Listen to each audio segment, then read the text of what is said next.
बहुत ही बेहतरीन दिन है और आप सभी के चेहरे के ऊपर लग भी रहा है, भले ही चाहे हम किसी भी अवस्था में हो, बट वो कहते हैं ना कि what's happen is 10%, how you react is 90%। यानी कि जो भी घटना घटित हुई है वो सिर्फ 10% है, बट हम कैसे रिएक्ट करते हैं वो 90% है। यानी कि 90% पार्ट हमारे पास है, यानी कि इस माहौल के अंदर हमें 90% जो पार्ट हमारे पास है यानी कि खुश रहने का, वो ही करना पड़ेगा। Against good morning. तो मैं मेरी स्क्रीन शेयर करता हूं और आपके साथ आज का जो हमारा टॉपिक है, जो सेशन है, उसको कंटिन्यू करते हैं। प्रफुल्ल सर, जैसे स्क्रीन शेयर कर रहे हो तो वहां पे देखो ऑप्शन आया। सबसे पहले तो आप सभी का मैं यहाँ पे हार्दिक स्वागत करता हूँ और वेस्टिज मैनेजमेंट का बहुत ही आभार व्यक्त करता हूँ कि मुझे इस प्लेटफॉर्म पे ऊपर आज आने का मौका दिया गया, क्योंकि वो कहते हैं ना कि विन विन सिचुएशन, यहाँ पे विन विन सिचुएशन क्रिएट होती है और यहाँ पे आने वाले कोई भी व्यक्ति जो है हारने के लिए आता ही नहीं और हारता ही नहीं है, क्योंकि या तो वो जीतता है या तो वो सीखता है। ठीक है, तो अगेंस्ट आप सभी का मैं स्वागत करता हूँ आज के इस सेशन में। सबसे पहले मैं मेरी थोड़ी सी लाइफ स्टोरी और जर्नी के बारे में बताऊंगा और उसके बाद हम ट्रेनिंग मॉड्यूल पे जाएंगे। तो आज 26 जो तारीख है, आपका स्वागत कर रहा हूं मैं। मेरा नाम प्रफुल्ल पटेल है, मैं क्राउन डायरेक्टर हूं और सुस्वाव गांव से हूं। सुस्वाव यानी कि हलवद जो है एक मोरबी डिस्ट्रिक्ट में पड़ता तहसील है, वहां पे मेरा गांव है। तो जो मेरा गांव है, अगर उसके बारे में मैं बताऊं तो सिर्फ 1500 लोगों की पॉपुलेशन है, मात्र 1500 लोगों की पॉपुलेशन है। और वहां पे सभी मिक्स कम्युनिटी के लोग रहते हैं, एक दूसरे के साथ कोई प्रॉब्लम्स नहीं है, अच्छे से रहते हैं। बट आप समझ सकते हो कि 1500 लोगों के पॉपुलेशन का जो गांव है, वहां से निकल के यहाँ तक आना तो कुछ ना कुछ तो होगा, क्योंकि गांव छोटा है और छोटा था, बट हमारी सोच बहुत बड़ी थी पहले से लेके आज तक। तो वो सोच जो बहुत बड़ी थी, उस सोच के कारण आज मैं आपके सामने यहाँ पे हूँ। गांव के बारे में मैं अगर बताऊं तो आप यहाँ पे देख सकते हो, ये हमारे गांव का एंट्री गेट है, जो कि अभी लेटेस्ट फोटो है। जो मैं तो 20 साल पहले की अगर बात करूं तो ऐसी कोई चीजें हुआ नहीं करती थी, और लेटेस्ट फोटो में भी आप देख सकते हो कि कितना विकास है, क्या है, क्योंकि बहुत छोटा सा गांव है, बहुत छोटा सा। और दूसरी अगर फोटोग्राफ बताऊं तो वो आज की ही फोटो है। तो आप ये समझ सकते हो कि यहाँ से उठ करके जो सामने आप पानी की टंकी देख रहे हो, उस टंकी के पास मेरी पान की दुकान हुआ करती थी, केबिन हुआ करती थी, दुकान तो नहीं बट केबिन हुआ करती थी, बराबर। वहां पे पान मसाला बनाने की केबिन हुआ करती थी, और पूरे केबिन का जो मटेरियल्स होता है, अगर मैं टोटल मिलाऊं तो 5000 से अधिक नहीं था। तो वहां से मैं यहाँ पहुंचा हूँ, ये मेरा गांव है। तो ये जो जर्नी हमारी इस गांव से शुरू हुई, धीरे धीरे बढ़ते गए। तो उसके आगे अगर मैं बताऊं मेरी लाइफ स्टोरी के बारे में, तो मेरा एजुकेशनल बैकग्राउंड जो अभी है वो डिप्लोमा एग्री है। बट उससे पहले मैं जब गांव में पढ़ता था, यानी कि एक धोरण से लेके एक कक्षा से लेके 7वीं कक्षा तक मैं उसी गांव में पढ़ा हूँ। और थोड़ी सी लाइफ स्टोरी टिपिकल इसीलिए रही कि मैं बहुत ही एक छोटे से परिवार से हूँ, क्योंकि मेरे मम्मी और पापा मकान बनाने का काम करते थे, यानी कि एक मजदूर थे। तो उन्होंने मुझे एक ही चीज सिखाई थी, पैसा तो बिल्कुल नहीं था क्योंकि life is very typical, but उन्होंने एक सिखाया था कि अगर कोई एक इंसान कर सकता है तो तुम भी कर सकते हो। मुझे पता नहीं था ये मोटिवेशनल क्या है क्या नहीं है, बट वो दिमाग में एक लाइन घर कर गई। वो मकान बनाते थे, मजदूर थे, और उस वक्त की मैं बात करूं तो पत्थर से मकान बनाए जाते थे, ईंटें तो अभी आई है। तो पत्थर उठा उठा के उन्होंने मकान बनाए, मुझे पढ़ाया। 1 से लेकर 7 तक मैं गांव में पढ़ा, और वहां गांव के अंदर ऊपर वाले की कृपा से और मेरी मेहनत से हर कक्षा में मेरा पहला नंबर आता था। यानी कि पीछे मुड़ने का कोई रास्ता नहीं था। हमारे पास ना तो खेती की जमीन है, ना ही कुछ है। अगर मुझे या तो मकान बनाने के लिए मजदूरी काम करना था, या पढ़ लिख के आगे बढ़ना था। तो मेरी मम्मी पापा ने यही मुझे दो रास्ते दिखाए थे, या तो तू मजदूर बनेगा या पढ़ लिख के आगे जा, क्योंकि वो भी ज्यादा पढ़े लिखे नहीं थे, तो वो मुझे क्या गाइडेंस करते। बट उन्होंने वही सिखाया था। तो 1 से 7 दौरान यानी कि मैं गांव में पढ़ा। उसके बाद जो सुरेंद्र नगर है, वहां पे एक संस्था है जहां पे हमारे पाटीदार समाज के बच्चों को पढ़ाया जाता है। मैं आज आपको एक दिल से बात कहना चाहूंगा कि उस वक्त वहां पे 1 साल की फीस सिर्फ 1500 रुपए हुआ करती थी। मैं आपको बात कर रहा हूँ जो आगे जब मैं पढ़ा वहाँ पे 8वीं कक्षा से लेके 12वीं कक्षा तक सुरेंद्रनगर में पढ़ा और 1500 रुपए फीस भरने की ताकत हमारे पास नहीं थी। मैं आज भी उस संस्था का आभारी हूँ और हमेशा रहूँगा, क्योंकि वहाँ कुछ ट्रस्टी लोगों ने मुझे मदद की और 750 रुपए यानी कि हाफ फीस में मुझे वहाँ पे पढ़ाया गया। आप समझ सकते हो कि सालाना 1500 रुपए भरने की कैपेसिटी जिस परिवार के पास नहीं थी, वो परिवार क्या कर सकता, उसका परिवार का लड़का क्या सोच सकता था, ठीक है? तो वो सुरेंद्रनगर कड़वा पाटीदार बॉयज स्कूल का आज भी मैं आभारी हूँ कि 750 रुपए मेरा हाफ फीस में मुझे एजुकेशन दिया। फिर मुझे पता चला धीरे-धीरे, क्योंकि वहाँ पे भी मेरा अव्वल नंबर आता था। फिर एक बार वो कहते हैं ना कि मुझे अच्छा नहीं लगता था, क्योंकि पढ़ने के लिए मेरी मम्मी-पापा को किसी से ब्याज पे ऊपर पैसे लेने पड़ते थे, किसी से ब्याज से लेते थे। तो 8वीं कक्षा में अव्वल आया, 9वीं कक्षा में अव्वल आया, 10वीं में अव्वल, 11वीं यानी कि 11 साइंस में मेरा डिस्टिंक्शन आया। फिर मैंने ही अकेले-अकेले जजमेंट किया। आज मैं इस प्लेटफ़ॉर्म पे हूँ, इसलिए सच बताता हूँ, अदरवाइज़ ये स्टोरी मेरी लाइफ़ की किसी के साथ मैंने पहले शेयर नहीं की थी। आप समझ सकते हो कि पहली कक्षा से 11वीं कक्षा तक अच्छे डिस्टिंक्शन मार्क लाने वाला बंदा 12वीं में तो अच्छा मार्क लाया ही होगा। बट मैं आज ट्रू स्टोरी आपके साथ शेयर करूँगा। मैं रियल में चाहता तो 12वीं में डिस्टिंक्शन ला सकता था, बट मुझे पता था कि 12वीं पास करने के बाद कॉलेज करने के लिए पैसे चाहिए और वो मेरे मम्मी-पापा के पास नहीं है। इसलिए जानबूझ के मैं आज आपको बताना चाहूँगा दोस्तों, जानबूझ के मैंने 12वीं के पेपर में कुछ लिखा ही नहीं। मैं 12वीं में फेल हुआ। जब मैं फेल हुआ तब वो केपी बॉयज़ के जितने भी मेरे टीचर्स थे, मेरे जितने भी गुरुजन थे, उन्होंने लगा कि कुछ ना कुछ पेपर चेकिंग में मिस्टेक हुई होगी, चलो हम पेपर ओपन करवाते हैं। मैंने कुछ नहीं लिखा था दोस्तों। वो पेपर ओपन करवाने के लिए 312 रुपए फीस लगती थी, वो मेरे पास नहीं थी, वो मेरे टीचर ने भरी थी, क्योंकि टीचर को मेरे ऊपर भरोसा था कि ये बंदा फेल नहीं हो सकता। 312 रुपए फीस भर के जब पेपर खुलवाए गए, तब पता चला कि पेपर में तो कुछ लिखा ही नहीं है। फिर मुझे पूछा उन लोगों ने, मेरे टीचर्स लोगों ने, कि तुमने ऐसा क्यों किया? बट उस वक़्त मेरे पास कोई सफलता की जर्नी नहीं थी, मेरे पास कोई जवाब नहीं था। मैंने उतना ही कहा कि भई मुझे आगे 10वीं के ऊपर पढ़ना है, क्योंकि मुझे मेरे परिवार को तुरंत पैसा मिले ऐसा कुछ करना है।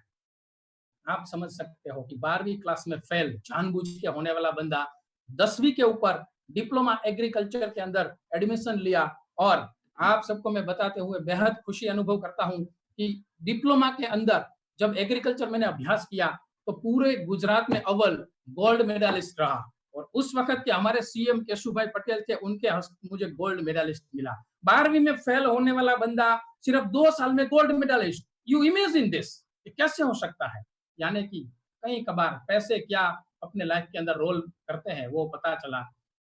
बिना पैसे मैं पढ़ नहीं पाया, और एग्री में मैं इसलिए गोल्ड मेडलिस्ट हुआ क्योंकि मेरे पीछे एक कुत्ता पड़ा था। कुत्ता यानी कि तुम्हें तो कुछ करना ही है, अदरवाइज तुम्हें मजदूर बनना है। जब कुत्ता अपने पीछे पड़ता है ना, तो अपने आप होता है। और उस वक़्त मैं एग्री में गोल्ड मेडलिस्ट रहा।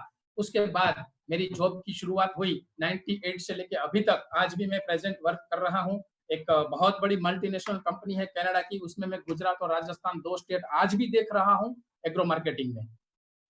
सालाना पैकेज ऊपर वाले की कृपा से 35 लाख है मेरा इस पोस्ट के ऊपर, और बाकी सब एक्सपेंसेस अदर हैं। वो करते-करते मुझे लग रहा था कि मुझे कुछ ऐसा करना चाहिए। ये तो है एक्टिव इनकम, मुझे पैसिव इनकम करनी चाहिए, और पैसिव इनकम के लिए network marketing is big opportunity, एक ह्यूज अपॉर्च्युनिटी है। वो मुझे पहले कहीं सुनने में आया था, कुछ बुक्स पढ़ी थी, कुछ वीडियोज़ देखे थे, और मैंने कभी अपने दिमाग को खाली नहीं छोड़ा है। वो कहते हैं ना कि खाली दिमाग शैतान का घर होता है। तो यहाँ से मेरी लाइफ स्टार्ट हुई, जर्नी हुई। आज की अगर मैं बात करूँ तो जहाँ मैं हूँ, जो नेटवर्क मार्केटिंग फील्ड यानी कि अपनी भारतीय स्वदेशी कंपनी वेस्टीज, उसकी अगर मैं जर्नी की बात करूँ तो जॉइन तो मैं पहले हो चुका था इस बिज़नेस में, और वो भी ज़बरदस्ती हुआ था। और ज़्यादातर लोगों की कहानी सेम होती है, क्योंकि एक फ़ोन में मानने वाले हम हैं नहीं। अगर एक फ़ोन में मान जाए तो हम इंडियन ही कैसे भला। इसलिए मेरे अपलाइन ने बहुत मुझे फ़ोन किया, फ़ॉलो अप किया, बहुत कुछ किया। उस वक्त वो अपलाइन थे। आज वही व्यक्ति मेरे गुरु है, मेरे मेंटर हैं, जिसका नाम है गौरव मेहता सर, जो कि इंदौर मध्य प्रदेश से है। उस वक्त तो मैं कभी कभार फोन भी नहीं उठाता था, क्योंकि कौन यार तेल साबुन बेचने का धंधा करे, क्योंकि एग्रो फील्ड में मैं वेल सेट था ना। यहाँ पे मुझे सुनने वाले कई लोग अपने फील्ड में वेल सेट होंगे, बट मैं उनको कहना चाह रहा हूँ, वेल सेट हो, वेल एंड गुड, आप वेल सेट रहो, बट मैं ये कहता हूँ कि जब इंसान का सही वक्त, अच्छा वक्त चलता हो, उसी वक्त एक साइड में अच्छी आमदनी पैदा हो, ऐसा कुछ करना चाहिए। और आज हम सबको रियलाइज हुआ है, बहुत दिनों से हम लॉकडाउन में पड़े हैं। मुसीबत कभी किसी को पूछ के नहीं आती, और आज तक हमको नहीं पता था कोरोना नाम का कोई चीज आएगी। आज बहुत दिनों से सभी, बहुत लोगों के कारोबार बंद पड़े हैं, बिजनेसेस बंद पड़े हैं, बट इसलिए मैं कहता हूं कि जब एक कुआं पानी का हो, उसी वक्त दूसरा कुआं बनाना चाहिए, ताकि एक कुएं के अंदर पानी जब खलास हो जाए, खत्म हो जाए, तब दूसरा कुआं काम आए। तो वेस्टेज बिजनेस में ज्वाइन तो मैं पहले हुआ था, बट बिजनेस करने का डिसीजन लेने में मुझे बहुत टाइम रहा। और डिसीजन की मैं बात करूं, तो डिसीजन मैंने लिया 28/8/2016। और जिस दिन डिसीजन लिया होता है ना, उसी दिन आपका पहला दिन माना जाता है, बराबर। जब हम फॉर्म फिलअप करते हैं, तब उसके ऊपर साइन करते हैं। साइन करने से दोस्तों बिजनेस नहीं चलेगा, डिसीजन लेने से बिजनेस चलेगा, ये आप पक्का याद रख लीजिए, ठीक है। तो उस दिन से मैंने शुरुआत की इस बिजनेस में। आज आपको सभी ने पता ही है, चिंतन सर ने बता ही दिया कि एज ए क्राउन डायरेक्टर मैं इस बिजनेस में हूँ, ठीक है। और वो भी आज भी मैं पार्ट टाइम ही कर रहा हूँ, क्योंकि मेरा मेन काम जो आपको मैंने बताया है। बट मैं उसके अंदर बीच में एक बात जरूर ऐड करना चाहूंगा, जो पार्ट टाइम है वो अभी मेरे मेन काम की बराबर हो चुके हैं इनकम में, बराबर। वो मेरा मेन काम में मैं कभी सोच नहीं सकता था कि मैं कभी लग्जरियस कार लूंगा, बट आज ये वेस्टेज मैनेजमेंट के कारण एक साधारण घर का इंसान, साधारण घर का बच्चा, जो मैंने मेरा आपको लाइफ स्टोरी शेयर की, आज वही बंदा ऑडी Q3 में घूम रहा है। तो अगेंस्ट एंड अगेंस्ट वो कहता है ना कि बार बार मुझे thank you thank you thank you कहने का मन हो रहा है इस वेस्टेज सिस्टम को, क्योंकि यहाँ पे कोई भी इंसान शुरुआत में जीरो होता है। जीरो को हीरो बनाने के लिए इस सिस्टम के कारण इंसान हीरो होता है। जब सिस्टम की बात आती है, तब मैं जरूर एक एग्जांपल दूंगा कि रिवॉल्वर की गोली होती है। एक रिवॉल्वर की गोली होती है, आप हाथ में लो, उठाओ और किसी को मारो, क्या होता है? कुछ नहीं होगा। और वही गोली रिवॉल्वर के अंदर डाल के फिर ट्रिगर दबाओ, तो सामने वाला इंसान खलास हो सकता है, खत्म हो सकता है। तो सिस्टम इज अ रिवॉल्वर, यानी कि यहाँ पे जो अपनी वेस्टेज सिस्टम है ना, वो रिवॉल्वर की तरह काम करती है, और हमको बुलेट बना देती है, हमको गोली बना देती है। जहां पे भी जाते हैं कुछ ना कुछ करके आते हैं। तो ये मेरी जर्नी रही। और आज वो कहते हैं गुजराती में, चार चार बंगड़ी वाड़ी, यानी कि ऑडी Q3 आज मेरे घर के ऊपर पड़ी है। तो क्या किया मैंने, क्यों हुआ ऐसा? अब हम थोड़ी सिस्टम के ऊपर बात करेंगे। ये छोटी सी मेरी लाइफ जर्नी थी कि जिस लड़के के पास पढ़ने के लिए पैसे नहीं थे, जिस लड़का जब 1 से 7 कक्षा पढ़ा, पान की छोटी सी दुकान चलाता था, उसके मम्मी पापा, आज मेरी मम्मी को आप देख रहे हो, आज भी वो साधारण सी ही दिखेगी, क्योंकि वो पहले से इसी हाल में रही है। उनको पता नहीं है, बट आज उनको जब ये सब देखती है ना, तब मजा आता है, अंदर से जब खुशी आती है। तो यही चीज मैं आपके साथ शेयर करना चाहता हूँ कि मैं यहाँ तक कैसे पहुंचा और मैंने क्या किया। अब आप डायरी पेन ओपन कर लीजिए, कुछ ऐसे टॉपिक्स हैं, ऐसे पॉइंट हैं जो कि अपने को बिजनेस में बहुत काम आएंगे। एक तो होता है बिजनेस को बिल्ड करना। बिजनेस को हम बिल्ड करते हैं, और बिल्ड करने के बाद बिजनेस को बूस्ट करने के लिए एक फॉर्मूला चाहिए। बिल्ड तो हर कोई करता है, हर कोई व्यक्ति वेस्टेज में ज्वाइन करता है, तो शुरू शुरू में वो बिजनेस के लिए भागा दौड़ी करता है, बिजनेस बिल्डअप करता है, बट फिर उसको भागने के लिए, यानी कि बूस्ट करने के लिए कुछ पॉइंट्स चाहिए। और आज मुझे चिंतन सर ने जो पॉइंट दिए हैं कि principles and core value of network marketing, किसी भी क्षेत्र में, किसी भी कार्य में कोई प्रिंसिपल्स होते हैं और कोर वैल्यू भी होते हैं। हम जानते तो सभी कोई है, हर कोई जानता है कि मॉर्निंग में अर्ली उठना चाहिए, योगा करना चाहिए। जानना और करना बोथ आर डिफरेंट। तो यहाँ पे कुछ प्रिंसिपल्स और कोर वैल्यू मैं आपको बताने चाहूंगा, और उसको सिर्फ जानना नहीं है, आज से ही इसको अमल करना है। अगर आप वेस्टेज का, आपको पता ही है ना कि इसका मतलब ही फुटप्रिंट से, पैरों के निशान, पद चिन्ह। तो आज मैं ऑडी तक पहुंचा हूं, अगर मैं आपको बताया और आप उसी रास्ते, उसी पद चिन्हों पे चलेंगे, तो मुझे ऑडी तक पहुंचने में 3 साल लगे, शायद आप 1 साल में भी पहुंच सकते हैं। तो क्या है प्रिंसिपल्स, क्या है कोर वैल्यूज, इसकी मैं बात करूं तो पहला है बिजनेसमैन एटीट्यूड। ठीक है, पहले मैं आपको ये चीजें बता देता हूँ, फिर उसको एक एक करके हम बारी बारी समझेंगे। ठीक है, दूसरा है अप्रोच, ठीक है, तीसरा जो है वो नॉलेज, और चौथा स्किल है, और पांचवा बिजनेस एथिक्स है। ये 5 पॉइंट के ऊपर सारा बिजनेस है। ये 5 ही नहीं है, वैसे तो बहुत कुछ है, बट मैंने जो किया वो मैं आपको बताना चाहता हूँ। ठीक है, तो ये बिजनेस एटीट्यूड की मैं बात करूं तो सबसे पहले माइंडसेट अपने को करना है। हर एक व्यक्ति को मैं कहता हूं, ये कोई अलादीन का जादुई चिराग नहीं है कि आप घिसो और निकलेगा। जादुई चिराग जरूर है, बट उस चिराग को बनने के लिए 3 साल तो लगते ही लगते हैं। और मैं कृषि के साथ जुड़ा हूं, एग्री फील्ड से जुड़ा हूं, तो मैं एक एग्रीकल्चर का एग्जांपल देना चाहूंगा। ये 3 से 5 साल अगर आपने कमिटमेंट कर दिया तो आई गिव यू गारंटी आपकी लाइफ आप चेंज कर सकते हो। तो एग्जांपल ये है कि शायद मैं यहाँ पे आपको एक चित्र दिखाना चाहूंगा। ये चित्र अगर आपने देखा है या तो आप जानते हो, तो मैं इसके बारे में आपको बताना चाहूंगा। ये है एक बाम्बू ट्री। ये बाम्बू ट्री निकल रहा है जमीन से, जर्मिनेट हो रहा है, बट इस बाम्बू ट्री को उगने के लिए यानी कि जर्मिनेट होने के लिए कितना समय लगता है, क्या आप जानते हैं? मैं आज आपको एक सच्ची कहानी, ये सत्य हकीकत बताने वाला हूं। अगर ये आपने समझ लिया, सोच लिया, तो आपको आगे बढ़ने से कोई नहीं रोक सकता। ये है चाइनीज बाम्बू। क्योंकि मैं एग्री से जुड़ा हूं ना, इसलिए एग्री का मैं एग्जांपल दे रहा हूं।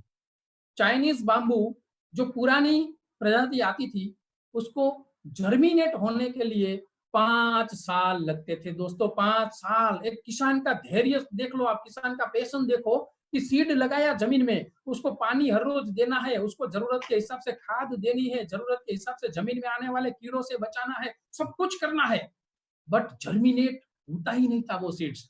हम क्या करते हैं, ठीक है, हम ये करते हैं कि थोड़ा सा सीड डाला, मतलब हमने किसी एक व्यक्ति को ज्वाइन किया, फिर खुदाई करके देखते हैं कि जर्मिनेट हुआ कि नहीं। खुदाई करेंगे तो वो थोड़ा सा जर्मिनेट हुआ होता है ना, वो भी चला जाता है।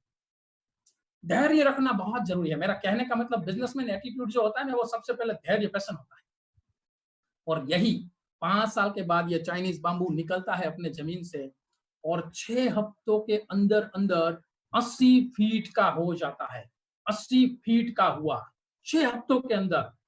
कटाई किया, बेचा, फिर लंबा हुआ, फिर कटाई किया, बेचा, फिर लंबा हुआ। 6 हफ्तों के अंदर इतना बड़ा हो सकता है। बट उस किसान ने अगर 5 साल धैर्य नहीं रखा होता और खुदाई करके उस सीड को देखा होता, तो क्या वो सीड जर्मिनेट हो पाता? हमको इस चाइनीज बाम्बू से यही सीखना है कि एक किसान 5 साल अगर धैर्य रख सकता है, तो यहाँ मैं आपको सिर्फ 3 साल बता रहा हूँ। तो सबसे पहले बिजनेसमैन एटीट्यूड में आता है कमिटमेंट, इसका पैशन, धैर्य, 3 से लेकर 5 साल। ठीक है, उसके बाद मैं आपको बताऊं तो गोल या तो टारगेट होना बहुत जरूरी है। ये बिजनेसमैन एटीट्यूड, बिजनेसमैन मेंटालिटी, यहाँ पे हम क्या होते हैं, हम अपने आप को नेटवर्क मार्केटिंग बिजनेस से जोड़ देते हैं, यानी कि वेस्टिज से जोड़ देते हैं, तो नेटवर्कर बोलते हैं। नेटवर्कर तो हम है ही है, बट खाली नेटवर्कर नहीं है। हमें बिजनेसमैन एटीट्यूड करना पड़ेगा, लाना पड़ेगा अपने अंदर। अदरवाइज अगर हम जो पहले थे वही आज रहेंगे, तो जो पहले मिलता था वही आज मिलने वाला है, ये पक्की बात है। अगर आपको कुछ नया चाहिए तो आपको नया करना पड़ेगा, नया बनना पड़ेगा। यानी कि सबसे पहले बिजनेसमैन एटीट्यूड। आप किसी भी फील्ड से जुड़े हो, उसमें आप देख लो ना, उसमें भी हमारे पूर्वज कहते थे कि किसी भी बिजनेस को खड़ा करने के लिए 1000 दिन देने पड़ते हैं, यानी कि 3 साल देने पड़ते हैं। और 3 साल के बाद आपके पास अगर गोल नहीं है, आपके पास टारगेट नहीं है, तो भी आपका आगे जाना संभव नहीं है। असंभव में नहीं बोल रहा हूं, संभव नहीं है ऐसा बोल रहा हूं, क्योंकि यहाँ पे असंभव, इम्पॉसिबल तो है ही नहीं। किसी को 1 साल में मिलता है वही चीज किसी को 5 साल में मिलती है। स्लो एंड स्टेडली और विन द रेस, बराबर। बट यहाँ पे स्लो एंड स्टेडली नहीं, हमको फास्ट भागना है, क्योंकि महंगाई फास्ट भाग रही है, हर दिन महंगाई बढ़ रही है। तो अपने को हैव अ टारगेट और गोल, ये अगर होगा तो अपन बिजनेसमैन एटीट्यूड में आएंगे। साथ साथ अपना जो ऑब्जेक्टिव है, क्या बोला है कि your objective is not immediate income. हमारे दीपक सूद साहब बार बार कहते हैं कि ये जो बिजनेस है वो इमीडिएट इनकम के लिए नहीं है, ये बिजनेस है वो एसेट क्रिएशन करने के लिए है। और जब एसेट हम क्रिएशन करते हैं ना, क्रिएशन, तो एसेट में तो टाइम लगता ही लगता है। और बाद में मैं तो इसमें एक शब्द और ऐड करना चाहूंगा। जब छोटा बच्चा होता है, उसको जब दांत निकलते हैं, तो बहुत बड़ी तकलीफें होती है। यहाँ पे बहुत सारे जो है लोग, वो माता पिता होंगे, उसके अपने बच्चे का ये हाल देखा होगा। जब दांत निकलता है तब वो बच्चा बीमार हो जाता है, उसको डायरिया हो जाता है, उसको वॉमिटिंग होती है, वो बच्चा बहुत परेशानी में होता है। जब दांत निकलता है ना, उतने दिन ही वो परेशानी में होता है। एक बार दांत निकल जाए तो जिंदगी भर उसी दांत से रोटी चबाता है, खाता है। तो यहाँ पे अपने को एसेट क्रिएशन की मैं बात कर रहा हूँ। ये शॉर्ट नहीं है, ये कोई शॉर्टकट नहीं है। यहाँ पे पीढ़ी दर पीढ़ी के बिजनेस में हम जुड़े हैं। अगर ये बिजनेसमैन एटीट्यूड हमारे में आ गया तो नो डाउट शुरू में बहुत प्रॉब्लम होती है, बट उस प्रॉब्लम को झेलने की ताकत, हिम्मत इसी से आएंगी। हमको पता तो होना चाहिए ना कि हम कहाँ जा रहे हैं। आज आप कहाँ है उसका उसका कोई महत्व नहीं है। आज आप कहाँ पर हो उसका कोई महत्व नहीं है, बट आपको जाना कहाँ है उसका बहुत बड़ा महत्व है। आज हमें ये डिसाइड करना है कि हमें जाना कहाँ है, हमें एसेट क्रिएशन करना है इस बिजनेस से। इसलिए आगे का अगर पॉइंट के ऊपर ले जाओ तो चैलेंजेस एंड प्रॉब्लम्स तो ऑलवेज आएंगे। चैलेंजेस एंड प्रॉब्लम्स ऑलवेज आएंगे, और इसमें आएंगे ऐसा मैं नहीं बता रहा हूँ। आप कोई भी फील्ड में हो, आप जॉब कर रहे हो तो उसमें भी आते हैं, आपकी छोटी दुकान है तो भी आएंगे, बड़ा बिजनेस है तो भी आएंगे।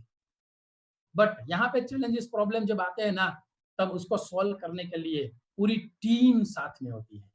और जहाँ पे हम जॉब करते हैं, जहाँ पे हम बिजनेस करते हैं, वहां पे हमें अकेले को वो सॉल्व करना होता है। ये पहले से अगर हमने बिजनेसमैन एटीट्यूड डाल दिया कि प्रॉब्लम सॉल्यूशन आएंगे तो मेरी टीम के साथ मिलके, हम सब साथ मिलके इसको निपट लेंगे, तो हम ठीक तरीके से आगे जाएंगे।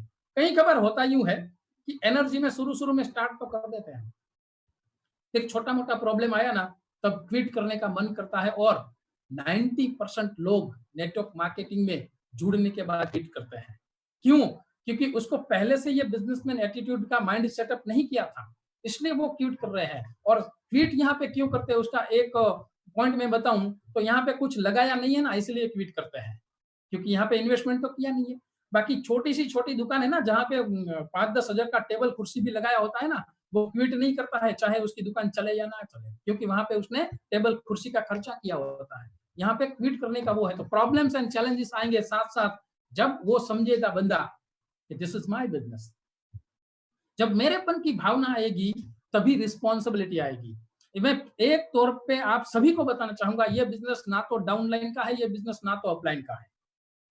जो इंसान ये समझता है कि डाउनलाइन का बिजनेस है या तो मेरी अपलाइन का बिजनेस है, उसको ग्रो करने में टाइम लगेगा। जो बिजनेस ये बिजनेसमैन की भांति समझेगा कि मेरा बिजनेस है, जैसे मैं आपको पूछूं ये देश किसका है, तो लोग बोलते हैं हमारा है। और वही सवाल उल्टा करके पूछूं कि बीवी किसकी है, तो वो बोलेगा मेरी है। जब हमारा होता है ना तब थोड़ी सी डिस्प्यूट होती है, जब मेरापन होता है ना, बीवी मेरी होगी ना, तो फिर डिस्प्यूट नहीं होता है। तो मेरापन यानी कि माय बिजनेस समय को समझना है। जब उसके साथ मेरापन जुड़ गया तो रिस्पॉन्सिबिलिटी अपने आप आ जाती है। और जब रिस्पॉन्सिबिलिटी आती है तो ना डाउनलाइन ना अपलाइन, मेरा बिजनेस। बच्चन साहब का मुझे डायलॉग याद आता है कि हम जहां से खड़े होते हैं लाइन वहीं से शुरू होती है। यह बिजनेस इसी में काम आता है। आगे के पॉइंट के ऊपर ले जाओ तो बी प्रिपेयर फॉर सेटबैक। अगर कई कबार ऐसा होगा, मैंने बहुत सारे अच्छे अच्छे लीडर अपने वेस्टीज के हैं, उनको सुने हैं, सभी ने बोला है कि हमारी अच्छी सी एक लेग चल रही थी, कई कबार ऐसा किसी ने लालच दिया, कुछ दिया और वो लेग चली गई, फिर हमने फिर से स्टार्ट किया। होता है, पार्ट ऑफ बिजनेस। इसमें ऐसा तो होता ही है, क्योंकि कई ऐसी लालच वाली स्कीमें आ जाती हैं, कोई लोग चले जाते हैं। तो वो टीम किसने खड़ी की थी, तब हमको होना चाहिए कि अगर ये टीम मैंने खड़ी की थी और एक लेग मेरी चली जाती है तो कोई फर्क नहीं पड़ता, वही दोबारा दूसरी टीम मैं खड़ी कर सकता हूं। और वो कब होता है पता है? जब सेल्फ ऑन प्लान दिखाना शुरू होता है तब। जब टीम के ऊपर डिपेंडेंसी किसी की भी हो जाती है, तो जब टीम जाती है तब वो मायूस हो जाता है, सेटबैक के लिए उसको प्रिपेयर नहीं होता है। तो सबसे पहले अपने को प्रिपेयर रहना है सेटबैक से, कि ऐसा आएगा तो ऐसा होगा। नहीं पता होता, मैंने पहले भी बोला कि मुसीबत कभी किसी को पूछ के नहीं आती, बट वो कहते हैं ना कि प्रिपेयर हम है तो उसका सामना या तो उसका सॉल्यूशन इजीली कर पाएंगे। ठीक है, मैं बोल रहा हूं पीपल ज्वाइन विद पीपल। यहाँ पे कोई व्यक्ति बिजनेस के साथ पहले नहीं जुड़ता है, बिजनेस के साथ बाद में जुड़ता है। सबसे पहले पीपल के साथ जुड़ता है, यानी कि कोई भी व्यक्ति, कोई भी प्रोस्पेक्ट आपके साथ जुड़ता है, आपको देखता है आपके अंदर क्या बदलाव आया है, आपने इस वेस्टेज बिजनेस में ज्वाइन होने के बाद क्या क्या सीखा है, वो आपके साथ ज्वाइन होता है। यानी कि फर्स्ट आउटलुक जो है ना, वो सबसे महत्वपूर्ण है। जब किसी के साथ, मैंने आगे क्या लिखा है, बिजनेसमैन, और बिजनेसमैन कोई ऐसे वैसे कपड़ों में नहीं जाता है, तो यानी कि ड्रेस कोड होना भी जरूरी है। यानी कि पीपल पहले तो आपके साथ जुड़ता है, तो अपने को ये देखना है कि क्या क्या अपने को सुधार करना है। ठीक है, तो अपने ऊपर ये काम करना जरूरी है। इसलिए मैं कहूंगा अपने ऊपर क्यों काम करना जरूरी है, क्योंकि जो हम बाहर से दिखते हैं ना, वो पहले अट्रैक्ट करता है, फिर जब साथ में रहते हैं तब अंदरूनी गुण तो बाद में पता चलता है। तो अपने को बाह्य भी ये होना जरूरी है। और this business is number of game. ये जो बिजनेस, किसान के साथ जुड़ा हूं इसलिए एक फिर जोक देता हूं, किसान वाला। किसान जो होता है वो कोई भी सीड्स अपने जमीन में डालता है, यानी कि वो बोता है, तब आप सबको पता होगा कि जितना रिक्वायरमेंट है सीड का उससे ज्यादा डालता है। क्यों? किसान को पता है कि उसमें कई सीड्स हैं वो जमीन के नीचे की अगर चले गए तो वो जर्मिनेट नहीं होंगे। कई सीड ऐसे हैं कि जिसमें जमीन में लगने वाले कीड़े अगर खा जाए तो जर्मिनेट नहीं होंगे। हमारे नेटवर्क में भी यही होता है, हमको ज्यादा सीड लगाने पड़ेंगे। तो क्या होगा कि किसी को चींटी मकोड़े ले जाए तो कोई फर्क नहीं पड़ता, होता है कहीं आते हैं ना चींटी मकोड़े, वो उठा के ले जाते हैं। कई सीड ऐसे हैं कि ऐसे डालते डालते पत्थर पे पड़ जाते हैं। खेत में पत्थर होता है ना, हमारे में भी ऐसे लोग आ जाते हैं जिसको समझा बुझा के समझा समझा के हम थक जाते हैं, फिर भी उसके भेजे में कोई बात जाती नहीं, वो पत्थर पे पड़े हुए सीड है। ठीक है, कई सीड्स ऐसे हैं कि उसको बाह्य जो है पंछी वगैरह है वो खा जाते हैं, यानी कि दूसरी कंपनी वाले उठा के ले जाते हैं, लालच देके वो पंछी खा गए। ठीक है, इसीलिए ये बिजनेस नंबर ऑफ गेम का है। ज्यादा सीड्स डालने हैं तो अपने आप जो स्ट्रॉन्ग अपना नेटवर्क बनाना है वो अपने आप स्ट्रॉन्ग नेटवर्क बनेगा, यानी कि सीड्स की कैपेसिटी ज्यादा करनी पड़ेगी। ये हमें किसान से सीखना है। तो ये जहाँ बिजनेसमैन एटीट्यूड। उसके बाद हम अप्रोच की बात करें, अप्रोच के लिए मैं ज्यादा चौड़ा लंबा चौड़ा नहीं बोलूंगा, क्योंकि वो हम बहुत सारी ट्रेनिंग्स में जाते हैं, अपने सचिन जी के वीआईपी में जाते हैं, वो अच्छे अच्छे मतलब एग्जाम्पल देके हमको समझाते हैं।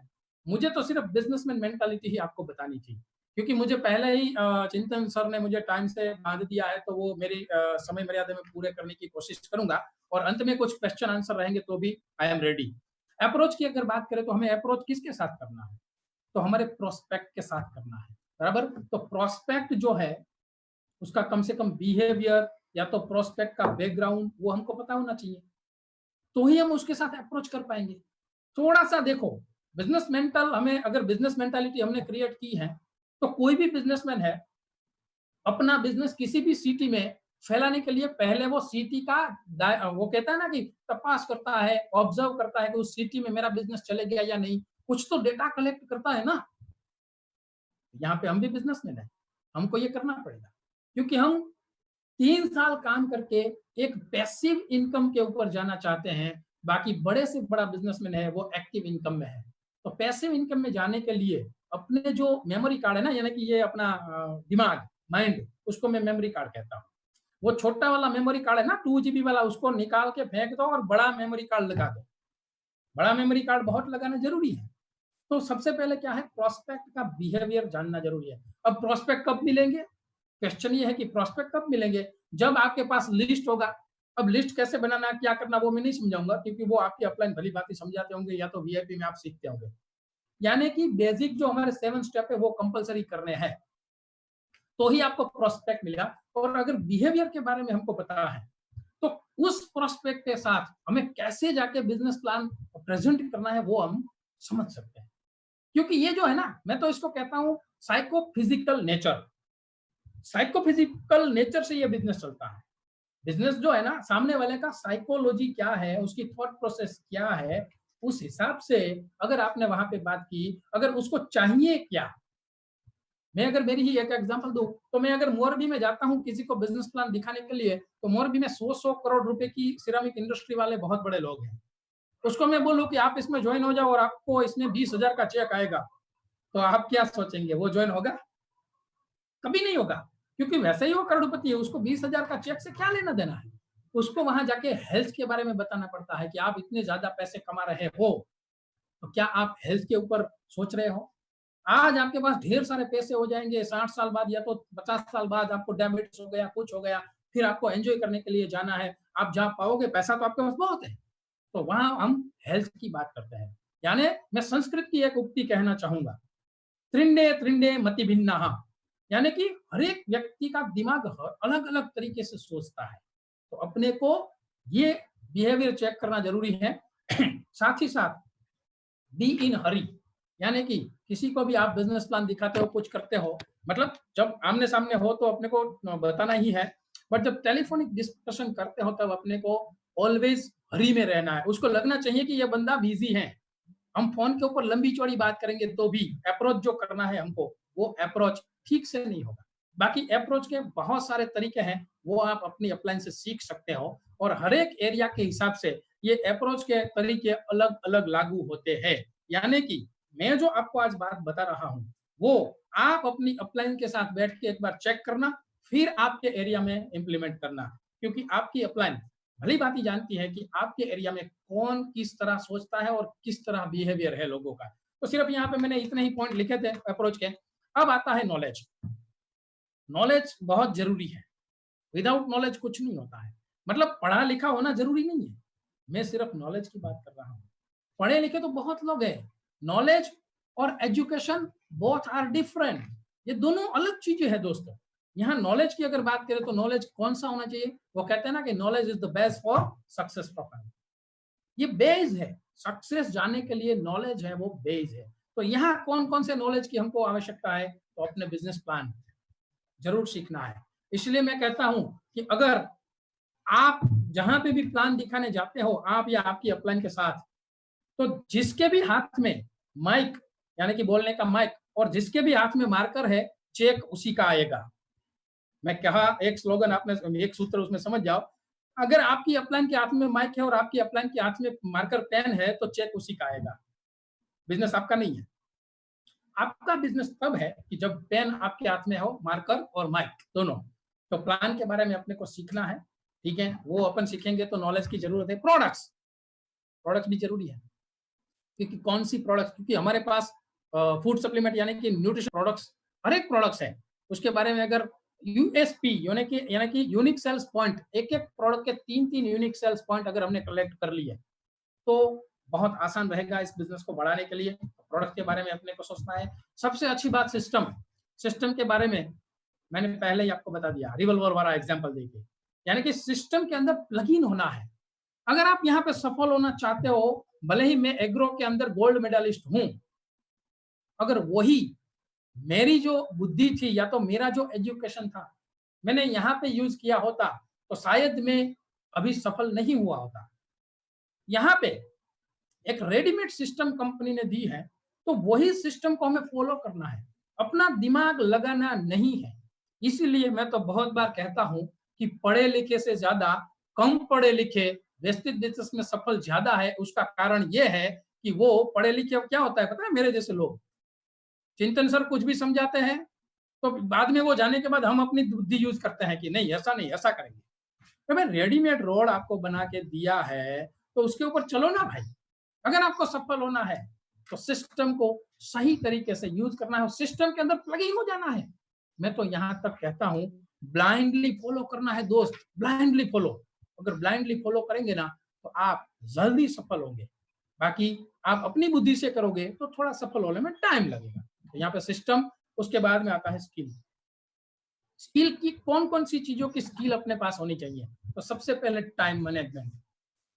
टाइम जो है ना, वैसे तो हम कहते हैं कि time is money, time is money, time पैसा है, पैसा है, बट कभी तक हमने टाइम का मैनेजमेंट किया? हमारे एक लीडर है, बहुत अच्छे से बोलते हैं कि अगर आप मिनटों की परवाह करोगे, अगर आप मिनटों की परवाह करोगे तो घंटों की परवाह अपने आप हो जाती है। यानी कि टाइम मैनेजमेंट, किसी को आपने टाइम दिया कि मैं इतने बजे पहुंचूंगा तो पहुंच जाइए, बराबर। तो ये टाइम मैनेजमेंट जीवन के लिए फायदेमंद है, सिर्फ अपना वेस्टेज बिजनेस के लिए तो है ही है, बट जीवन के लिए बहुत फायदेमंद है। आपकी टीम को ऐसा लगना चाहिए कि मेरे लीडर ने बोला है कि 4 बजे मीटिंग स्टार्ट होती, यानी कि 4 बजे होगी, उसमें कोई परिवर्तन नहीं। नो वेट एंड वॉच, किसी की वेट करने की आवश्यकता नहीं है। अगर 1-2 बार आपने खाली कुर्सी में अपनी मीटिंग स्टार्ट कर दी तो दूसरी बार लोग टाइम पे आएंगे। और यहाँ अगर हम किसी की वेट करते हैं जब मीटिंग के वक्त, तो जो टाइम पे आ गए हैं लोग, उसको हम सजा दे रहे हैं, क्योंकि जो टाइम पे आया उसने कौन सा गुनाह किया भाई? हम किसी और की वेट करने के लिए जो टाइम पे आया उसको हम वेट करवा रहे हैं। तो time management is most important part, ठीक है, ये स्किल के लिए। आगे मैं लेके चलता हूं टॉकिंग। कब, किस जगह पे, कैसे, किसके साथ कैसा बोलना है वो जरूरी है। टॉकिंग, हर एक व्यक्ति के साथ आप हर एक चीज नहीं बोल सकते। जो सामने वाला बंदा है, जिस प्रोफाइल का है, उस प्रोफाइल को कोरिलेट करके हमें वहां पे अपनी बात रखनी है। अदरवाइज होता यूं है कि हम सेम तरह की एक कैसेट, तो फिर ऑडियो कैसेट हो गई, हम लोग कैसेट लगाए, बल बल बल बल बोलना शुरू हो गया। यानी कि इसमें मैंने बोला कि त्रिंडे त्रिंडे मति भिन्ना, टॉकिंग एक स्किल है। अगर स्किल नहीं है तो इंप्रूव करना पड़ेगा, और ये होगी कब? एसोसिएशन से। मैं थैंक्स कहना चाहूंगा बार बार इस अपने मैनेजमेंट का कि कोरोना के लॉकडाउन के टाइम पर भी अपने सचिन सर हैं, अपने चिंतन सर है, एवरीडे ऐसी मीटिंगें करते हैं, 1,000 लोगों को मीटिंगें करते हैं, क्योंकि एसोसिएशन में रखना बहुत जरूरी है। जो अंगीठी होती है ना, अंगीठी जिसके अंदर हम कोयले डाल के जलाते हैं, अंगीठी के अंदर कोयला तब तक लाल रहता है, तब तक गर्म रहता है जब तक वो अंगीठी में रहे। अगर वहां से कोयला उठा के हमने बाहर डाल दिया तो वो धीरे धीरे काला हो जाएगा, और काला होने के बाद आप उसको पकड़ने की कोशिश करोगे तो आपका हाथ भी काला करेगा। अंगीठी के अंदर रहना बहुत जरूरी है दोस्त। यानी कि कब कौन सी चीजों के अंदर कैसे हमें टॉकिंग करना वो भी जरूरी है। साथ साथ कन्विंसिंग, हम लोगों को कन्विंस कैसे करें? तो मैं जरूर कहना चाहूंगा कि अगर आपको उस व्यक्ति की प्रोफाइल के बारे में पता है तो आपको उसको कोरिलेट करना है अदर व्यक्ति के साथ। जिस बंदा जिस प्रोफाइल से है उसी का एग्जांपल देना है। और ऐसे हर एक एग्जांपल ढेरों पड़े हैं अपने वेस्टेज बिजनेस में। कोई इंजीनियर है तो आप इंजीनियर सर्च करोगे तो ऐसे बहुत सारे इंजीनियर है जो वेस्टेज बिजनेस कर रहे हैं। कोई सीए है तो सीए है, एडवोकेट, किसी जो भी फील्ड का बंदा है। कोई स्टूडेंट है तो ढेर सारे स्टूडेंट आज धूम मचा रहे हैं पूरे इंडिया में यूथ एम्पावरमेंट के नाम से। तो उसको कोरिलेट करना है, तभी वो कन्विंस होगा। अदरवाइज हम करते हैं कन्विंस करने की ट्राई, और वो सोचता है कि ये मुझे उल्लू बनाने आया है, और कन्विंस होता नहीं है। ठीक है, तो ये 3 चीजें हैं। साथ ही साथ सेलिंग स्किल। सेलिंग स्किल यानी प्रोडक्ट सेल की मैं बात नहीं कर रहा हूं। यहाँ पे मैं प्रोडक्ट सेल की बात नहीं कर रहा हूं, मैं यहाँ पूरा कॉन्सेप्ट सेल की बात कर रहा हूं। हमको पूरा कॉन्सेप्ट सेल का पूरा कॉन्सेप्ट। तो ये कब होगा? जब हम धीरे धीरे धीरे सीखेंगे, और सीखेंगे तो जरूर जीतेंगे। सीखेंगे तो जीतेंगे। ठीक है, तो ये हो गई स्किल। और ये सारी चीजें एक सबसे बड़ा पिलर्स होता है जिसको हम कहते हैं एथिक्स, उसके ऊपर डिपेंडेंट है। ये चीजें जो है वो एथिक्स के ऊपर डिपेंडेंट है। अगर ये सारी आगे की जो मैंने आपको बात बताई वो आपने कर ली, और एथिक्स अगर फॉलो नहीं किया, तो आपकी बहुत बड़ी बिल्डिंग बन जाएगी, बहुत बड़ा नेटवर्क बन जाएगा, बट वो नेटवर्क कब गिर जाएगा वो पता ही नहीं चलेगा। यानी कि सबसे बड़ी चीज है एथिक्स। और एथिक्स नॉट ओनली हियर, सभी बिजनेस में जरूरी है। आप जिस भी फील्ड में जरूरी हो वहां पे भी कोई ना कोई एथिक्स तो लगते ही लगते हैं, और वहां पे हम फॉलो भी करते हैं जाने अनजाने। यहाँ सीखना पड़ता है। तो कौन कौन से ऐसे एथिक्स है मैं आपको बताना चाहूंगा। यहाँ पे सबसे पहले आपकी फेस वैल्यू। आप किसी को प्लान दिखाने जाते हो तो पहले आपका फेस दिखता है ना। तो फेस वैल्यू जो है वो अगर हमने क्रिएट कर ली अपनी, तो आगे जो हम एथिक्स फॉलो करेंगे वो बनी रहेगी। अदरवाइज फेस वैल्यू बनने में बहुत टाइम लगता है, बिगड़ने में। एक ऐसा हमने कार्य कर दिया तो आगे, वो कहते हैं ना कि आप कभी किसी के 100 काम अच्छे कर दो, 100, बट एक काम बुरा कर दो तो आगे जो आपने 100 काम अच्छे किए थे वो पानी में। तो यहाँ पे एथिक्स की मैं बात करूं तो डू नॉट स्टील डिस्ट्रीब्यूटर। हमें किसी के भी डिस्ट्रीब्यूटर को चोरी नहीं करना है। खास हमको याद रखने वाली बात है। रेडीमेड फूड खाने की आदत मत डालो दोस्त। जब फूड बना के खाओगे ना और मजा आएगा। स्टील यहाँ करना नहीं है, किसी के डिस्ट्रीब्यूटर को हमें चोरी नहीं करनी। और भारत में 130-135 करोड़ की जनसंख्या है, तो हम क्यों चोरी करें? हमारे पास रॉ मटेरियल ढेर सारा पड़ा है, 135 करोड़ का रॉ मटेरियल। मैं यहाँ पे आपको ये कहना चाहूंगा कि अगर आपके घर में अभी मैंगो का सीजन है, मैं थोड़ी किसान वाली बात जरूर करूंगा क्योंकि मैं किसान के साथ जुड़ा हुआ बंदा हूं। अभी मैंगो का सीजन आया, आपने अपने घर के लिए मैंगो ली 1 किलो, उसमें आई 3 बड़ी-बड़ी मैंगो, ठीक है? और कल फिर आपको मैंगो का जूस बनाना था घर में, फिर पता नहीं चला उसमें एक मैंगो खराब आई थी, वो तीनों के तीनों मैंगो एक साथ रख दी। दोबारा दिन आपने देखा दूसरे दिन, तो तीनों के तीनों मैंगो बिगड़ गई थी। फिर जूस तो बनाना ही था अपने को, क्योंकि हमारे पास थी ही 3 मैंगो, 1 किलो ही लाए थे। फिर क्या करेंगे, जो बिगड़ी हुई पार्ट था ना मैंगो का, उसको काटेंगे और फेंक देंगे। फिर अच्छा-अच्छा पार्ट लेके जूस बनाएंगे। अब मैं आपको लेके जाता हूँ दूसरी जगह पे। अब आपके पास पूरा ट्रक भरा है मैंगो का, पूरा ट्रक भरा है। अब उसमें भी मान लो खराब मैंगो है, तो आप क्या करोगे? वो खराब मैंगो को काट के खाओगे कि उसको फेंक के दूसरा ले लोगे? क्योंकि आपके पास पूरा ट्रक भरा है मैंगो का, यहाँ पे पूरा 135 करोड़ की जनसंख्या है, तो वहां जाके अपने को काम करना है। इस एथिक्स को अगर फॉलो कर लिया, और खास तौर पे नेटवर्क मार्केटिंग में तो ये जरूर लागू होता है कि अगर आपने किसी का एक डिस्ट्रीब्यूटर चुराया, तो कुछ समय बाद आपकी टीम से 10 डिस्ट्रीब्यूटर चुराए जाएंगे, मतलब चले जाएंगे। चुराए मतलब चले जाएंगे। 1 के सामने 10 का रेशियो है यहाँ पे। यानी कि जब भी ऐसा मन में विचार आए ना, तब आप मेरी ये लेक्चर को याद करना और बोलना कि नहीं नहीं, मुझे मेरे 10 नहीं जाने देने हैं, मेरे को यही बराबर है। लीडर्स है, क्योंकि वेस्टेज की जो 2 इनकम को छोड़ के बाकी की सारी इनकम, यानी कि जितने भी फंड्स वगैरह है, कंपनी के टोटल टर्नओवर से मिलते हैं, चाहे वो मेरी टीम से टर्नओवर हो या किसी और की टीम से। जब पूरे टर्नओवर से मिलते हैं, तो चाहे क्या फर्क पड़ता है मेरी टीम से करे टर्नओवर या किसी और टीम से। ये अगर समझ लिया कि पूरे टर्नओवर से मिलता है, तो ये जो क्रॉस स्पॉन्सरिंग वाली बात है ना, वो आपके दिमाग से निकल जाएगी। साथ ही साथ डू व्हाट यू से, सो व्हाट यू डू। यहाँ पे जो आप कहते हो वही आपको करना है। वो कहते हैं ना कि कथनी और करनी अगर आपकी एक हो गई इस बिजनेस में, तो आपको सफल होने से कोई नहीं रोक सकता। कथनी और करनी। इसलिए मुझे हमारे परम पूज्य मोरारी बापू का एक डायलॉग याद आता है, जो बहुत बड़ी राम कथाएं करते हैं। वो ऐसा कहते हैं कि कथा में तो लाखों लोग बैठते हैं कथा सुनने के लिए, कथा में तो लाखों लोग बैठते हैं, बट आज तक मैंने कभी ऐसा नहीं देखा कि लोगों के अंदर कथा बैठी हो। जो समझने वाले समझ गए होंगे कि मेरा क्या भावार्थ है। इसीलिए जो आप कहते हो वही करना है। तो अगर ये करेंगे ना, तो एक हम यहाँ पे मेंटरशिप वाली काम है ना, लोग आपको फॉलो करते हैं, आपको लीडर मानते हैं, आपको रोल मॉडल मानते हैं, और जो हम बोलेंगे वही नहीं करेंगे, तो फिर क्या बात है। और आपको डुप्लीकेट भी करते हैं, जैसा आप करोगे वैसा अपनी टीम करेगी। वो कहते हैं ना कि यद यदाचरित श्रेष्ठ तत् तत् कर्म प्रवर्तनात्, यानी कि जैसा जैसा आप करोगे वैसा वैसा अपने आप होता रहेगा। कुछ करने की आवश्यकता नहीं है, हमको अपने अंदर सुधार करने की आवश्यकता है, टीम अपने आप सुधर जाएगी। उसके लिए पूरी दुनिया को सुधारने मत जाओ, आदमी ही पूरी दुनिया है। फिर मुझे एक जोक याद आया। एक व्यक्ति अपनी जॉब से घर घर आया, और घर आया तो उसके न्यूज़पेपर पढ़ रहा था। घर घर आया, न्यूज़पेपर पढ़ने में बहुत घुस गया था, बट उसके लड़के को उसके साथ खेलना था। बार बार उसको परेशान कर रहा था कि पापा मुझे आपके साथ खेलना है। तो पापा भी थोड़े इरिटेट हो गए।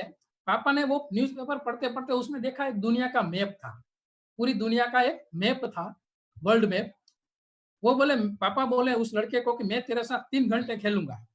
वो मैप लिया, मैप को टुकड़े टुकड़े कर दिया और लड़के को दे दिया, ये पूरा मैप को जोड़ के आ जा, फिर मैं तेरे साथ 3 घंटे खेलूंगा। वो पापा को पता था कि इसको ये मैप जोड़ने में 3 दिन लग जाएंगे, क्योंकि वो टुकड़े कर दिए थे ना। बट 5 मिनट के अंदर वो लड़का आया और पापा को बोला, पापा पापा मैंने मैप जोड़ दिया, आपने जो दिया था वो मैंने जोड़ दिया। पापा भी थोड़े चकित हो गए कि भाई 3 दिन लगने वाली चीज वो 5 मिनट में कैसे हो गई। उसने लड़के को पूछा कि तूने ये पूरे वर्ल्ड मैप जोड़ा कैसे। लड़के ने बहुत अच्छा सा आंसर दिया। वो बोले, पापा मैंने वर्ल्ड मैप जोड़ा ही नहीं। तो क्या किया, जब आप पेपर पढ़ रहे थे आपके आगे वर्ल्ड मैप था, पीछे एक आदमी का चित्र था, वो आदमी ऐसा खड़ा था, मैंने तो आदमी को जोड़ दिया, पूरी दुनिया अपने आप जुड़ गई। तो यहाँ पे आप समझ सकते हो कि पूरी दुनिया जोड़ने के लिए खुद को पहले ठीक होना पड़ेगा। और खुद कैसे ठीक होगे, जब आप ऑनेस्ट रहोगे। इसमें पैसों की हेरा फेरी बहुत होती है, नेटवर्क मार्केटिंग में बहुत कुछ होता है। इसीलिए वो कहते हैं ना कि network marketing is a good business. But कई सारे झोले छाप नेटवर्कर आते हैं, वही इस बिजनेस को खराब करते हैं। ये बिजनेस गुड है, बिजनेस में कोई कमी नहीं है, लोगों के अंदर कमी है। जब ये आगे पीछे की बात करते हैं, पैसों में हेरा फेरी करते हैं, कुछ भी करते हैं और ऑनेस्ट नहीं रहते, शॉर्ट टर्म सोचते हैं कि मैं आज ले लूं। अगर जो आदमी शॉर्ट टर्म सोचेगा वो इस बिजनेस में नहीं चलेगा। ऑनेस्ट होना जरूरी है। और जब, क्योंकि ये बिजनेस हम सबके साथ करते हैं ना, फैमिली के साथ करते हैं, महिलाओं के साथ भी करते हैं, यानी कि यहाँ तो हर कोई व्यक्ति आता है, तो अपने अंदर बहुत सारी चीजें ऐसी है कि हमें बना के रखनी पड़ती है। ठीक है, तो